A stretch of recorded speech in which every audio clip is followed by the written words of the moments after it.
Hello everyone, welcome back to a wet and rainy Villa Park, where we seem to have a record of losing when it pisses down here.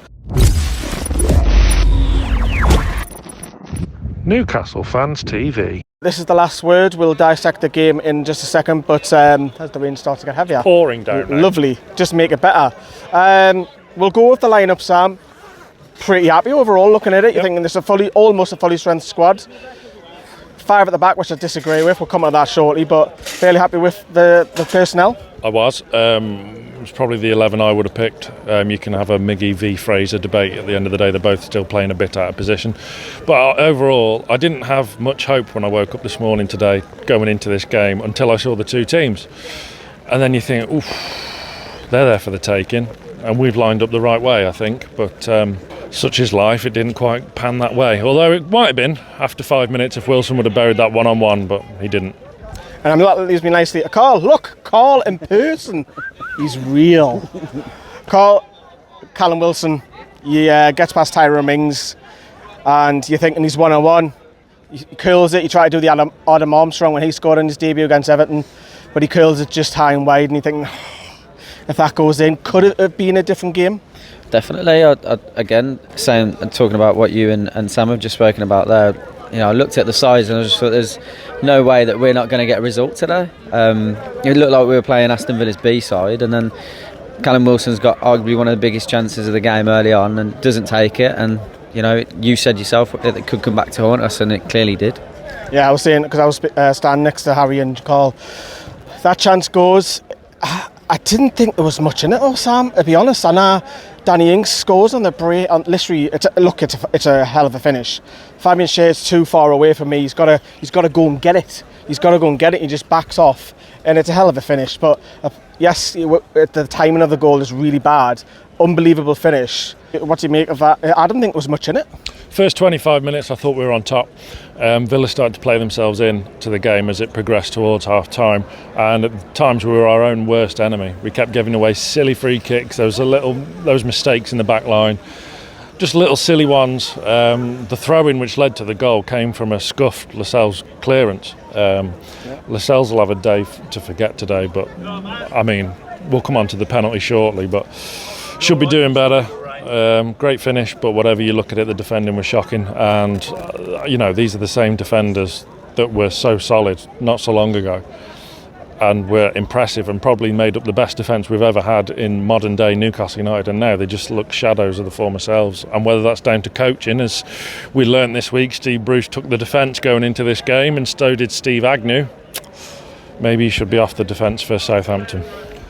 Maybe he should be off Newcastle altogether. That's for another video. But timing of the goal, literally on the stroke of half time.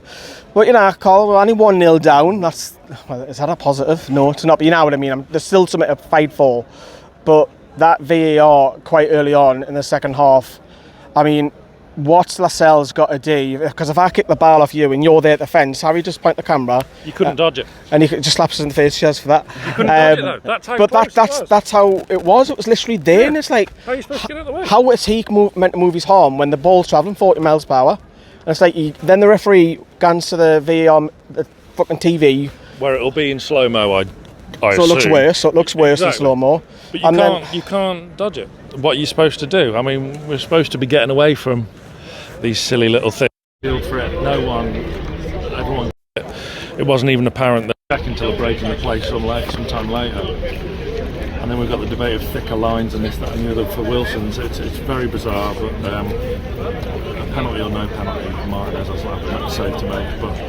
But I can't believe it was given. I can't. Do you believe? Because we looked at it and we're like, fucking hell, how's he given that? And VAR was brought in. We've seen it fantastic worked over the Euros. Free flowing a lot more, and honestly, if I was the referee committee, I'd be looking at that and sacking the ref today. I thought it was fucking terrible. And that's not just me saying that because we lost. I just thought that it was a very hypocritical performance. There were lots of things that Aston Villa were getting. That's Chris Woods. That's Chris Woods, isn't it? It is. Point the camera. Point over there. Because I'm the one to put in. That's Chris Woods, former England goalkeeper. Sorry, Paul. No, that's fine. This happens a lot. I just get distracted easily by trains and all sorts. I just felt like there was a lot of decisions that were given Villa's way that we didn't get. It's not the reason that we lost, absolutely not. We weren't good enough, but I just thought the referee was absolutely pathetic today. You've given a penalty for Aston Villa, which, you know, fair enough, albeit Jamaal Lascelles can't get out of the way for it. And then you've got a close decision to give Newcastle a penalty to kind of even it up, and you bottle that as well and still give Villa's way. Because we'll talk about that one, because Wilson obviously goes past the goalkeeper, and I said it's a penalty, and I actually said to Harry against, he's not going to give it unless he doesn't have control of the ball, because the ball was starting to go out of play. That's my only doubt. But then it was flagged back for VAR because of offside. And Sam said before, we're introducing bigger and thicker lines to give the advantage to the striker. But we haven't seen it. We haven't seen. Even Richard Keys has said on Twitter that it was a stupid incident and should have been a penalty. That tells you all you need to know. Big fan of Richard Keys. Said no one ever. Regardless of it being offside, like, he's absolutely fucking clattered Wilson in the head and had no talking to from the referee whatsoever. Just saw that it was offside and just left it out. I think you got booked, Martinez, so if it's offside, he'll not get that yellow card, will he? Correct. Yeah. So it's just frustrating. You know, it's a difficult one because I thought the referee was poor, but in the same breath so are we, so we can't blame it on the referee. Yeah, no, I'd agree. I thought we were shite. That is notwithstanding, until that moment we created nothing. And you look at your players, so Willock, Miggy, ASM. I mean, we went down to 10 men obviously when Joe Linton came on, but such is life. But there was nothing there. It would have been interesting if Wilson would have scored that chance one-on-one first 5 minutes. It would have been interesting had that penalty not been given. It would have been interesting if our penalty would have been given. But at the end of the day, we didn't do enough in the attacking third, considering we scored a couple of goals at against West Ham last week. We didn't do enough to get a result today. Yeah. It was very lacklustre going forward. It was quite concerning. 6 goals conceded in 2 games now. 2 penalties in 2 as well. And 2 penalties. And again, Freddie Woodman can't blame him again for the goal. So what I will say as well though about the goal, for a big lad, Lascelles gets beat in the air a lot. I'm a fan of Lascelles. We see him bullied in the air quite a lot. I remember a few years ago, Rondon, when he was playing for West Brom, we lost 1-0 at home. Lascelles was Rondon's bitch that day.